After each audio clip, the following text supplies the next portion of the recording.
So in the previous video on fractal time, I made mention of this notion of integral time. And now I'm not going to say that integral time would be radically different from the experience of time 10, 15, 20,000 years ago.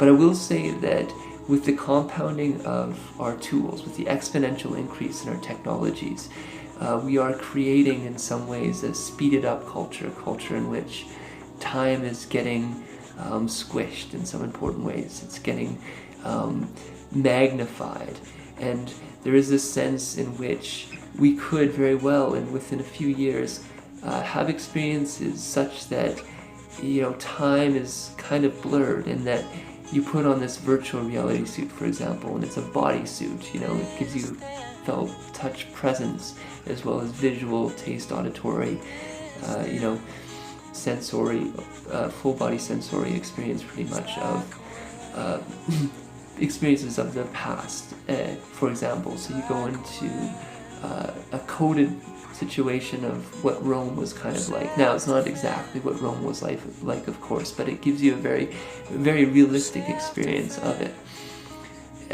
as well as, potential futures. You could step into what New York might look like in 3030. Of course, it's just a conceptual design. It's not actually the future, but it is kind of like a potential future of New York in 3030.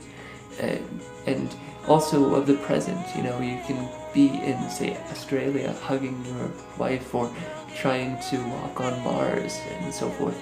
So in that sense, time has kind of been compressed. There's still a movement, a march of time forward through space, but in this sense, it's also blurred in that you're kind of stepping into different worlds that have previously emerged and might emerge.